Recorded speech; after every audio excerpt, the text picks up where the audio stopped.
Hi, my name is Tom Heffel, and this channel is all about helping students learn chemistry. In this video, we're going to talk about how to create a buffered solution with a particular pH. Okay, so I have this 1 liter container that has solution in it, and inside the container is 0.25 molar hydrofluoric acid.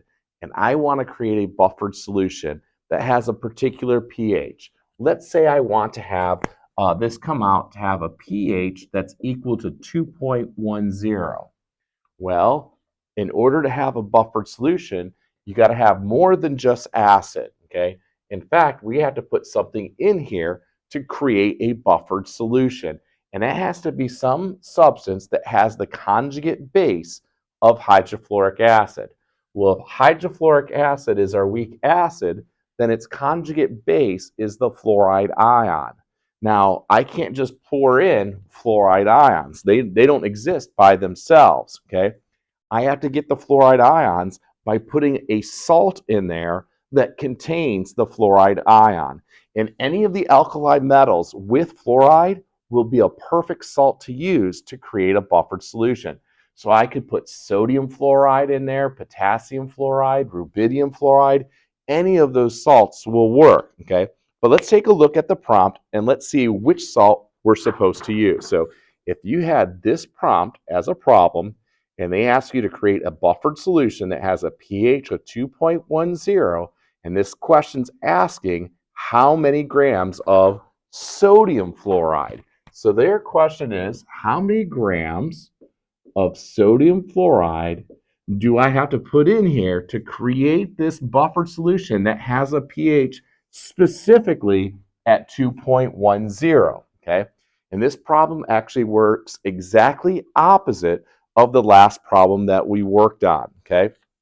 So let's go ahead and start out with the equilibrium expression for hydrofluoric acid, okay? So hydrofluoric acid acts like an acid, obviously, and it's going to donate its proton to the water, and that's going to create some hydronium ions and some fluoride ions. And we're going to set up our ice chart.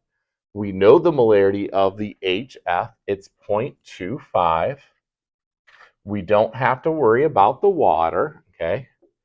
But we don't know what this is. We don't know what concentration of fluoride ions would yield a pH of 2.10. So we're trying to figure this out so that we can figure this out. That's kind of like how the problem works, okay?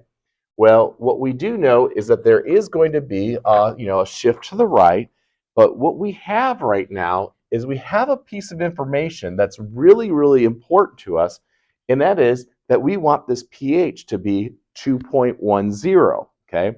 Well, if the pH is going to be 2.10, then we know the hydronium ion concentration, okay? Just to help you out in case you forgot, but the way we calculate the hydronium ion concentration is base 10 to the negative pH, okay? And we got this equation just by saying that pH is equal to the negative log of the concentration of hydronium ions, and we just rearranged it, okay?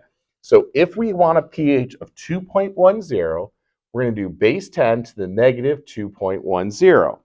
And when you plug that into your calculator, you're going to find out that the hydronium ion concentration is 0.00794.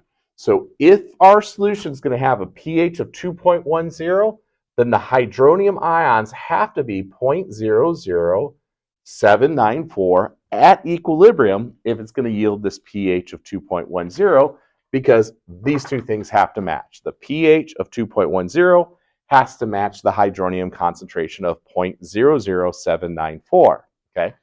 Well, how did you create the 0.00794 out of nothing? Well, that means that this had to go up 0.00794. And if I know the change of one chemical substance in an equation, then I know the change of all of them based on stoichiometry. All the coefficients are 1. So if this goes up 0.00794, so does this.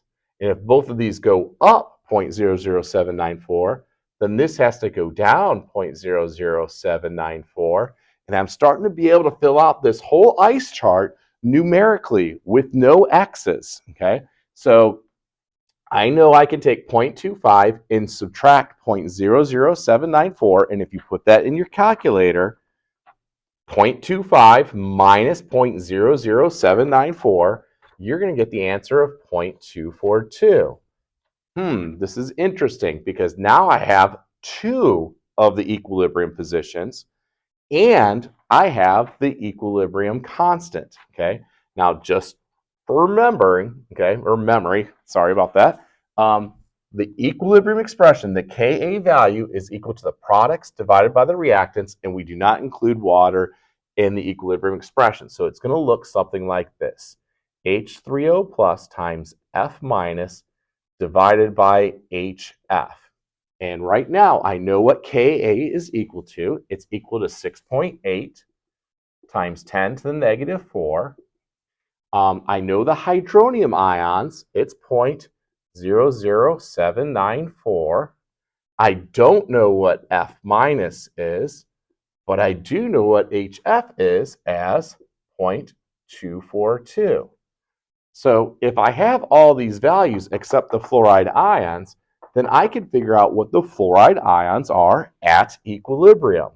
And with a little bit of math, okay, so I'm going to multiply these two together. I'm doing cross multiplication and then dividing by the 0.00794, okay, I am going to get a value that's equal to, for the fluoride ions, it's going to be equal to 0.0207. Now this number goes right in here in the ice chart. Only this number, 0.0207, with these other two numbers, when plugged in, will equal my equilibrium constant of 6.8 times 10 to the negative 4. Okay? Well, I know they went up 0.00794 because of this number, so I can figure out how much initially was present, because if I know it ends at this point at 0.0207 and it went up this much, well, then this has to be, the difference between these two numbers. So if I subtract 0.0207 and subtract 0.00794, okay, I'm going to get a number of 0.01278. So this is the starting molarity of the fluoride ions. This number plus this number will get me to my equilibrium number. Okay? Well, these fluoride ions came from one place and one place only, and that is how many grams of sodium fluoride that I placed into the beaker. So I'm going to write an equation for this sodium fluoride being dissolved in water, kind of creates this equation. And I'm going to do a BCA, which stands before, change, and after. Now I know when it's done, the molarity is going to be equal to 0.01278, okay? So what I'm trying to figure out, well, where did it start with? And I'm just going to fill this chart up, okay? So if it started from nothing and got to 0.01278, then this had to go up that amount. And if this went up that amount, so did this, okay? And then this one went down. And then if I ended up at 0, well, then this had to be 0.01278, okay? Because when you have a salt that with a single arrow, everything pushes to the right, okay? So to have this completely filled out, pretty much all of this goes away, and it creates sodium ions and fluoride ions, okay? So I now have the molarity of the sodium fluoride. And I'm going to use the molarity equation, which is moles over volume. And if I cross multiply, moles is equal to molarity times volume. If I have the molarity here of 0.01278 moles per liter, and I know the volume, which is 1 liter, well, this math is easy. Anything times 1 is going to be the same amount in moles because the liters cancel out, and I'm left with moles of sodium fluoride. Well, if I know how many moles of sodium fluoride there are, I can simply convert that into grams with a gram to mole conversion. So I'm going to take this number of 0.01278 moles of sodium fluoride and just do a mole to gram conversion.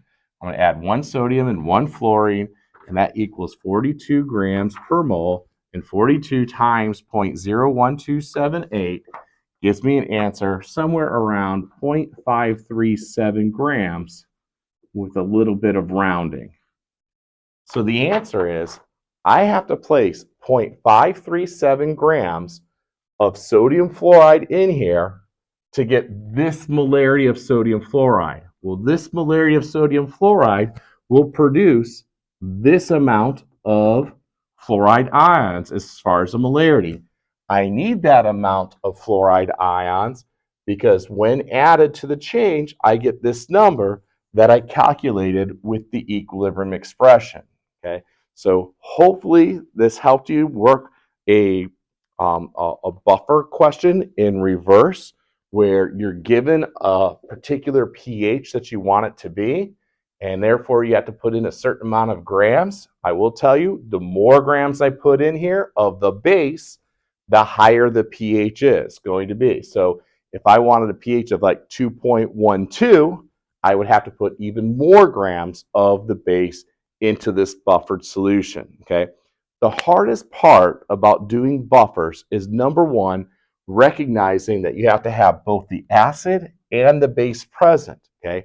And when you have them both present, okay, it creates this thing called a buffer, and the quantities of the acid and the conjugate base that you use will dictate where your pH is going to end up, okay?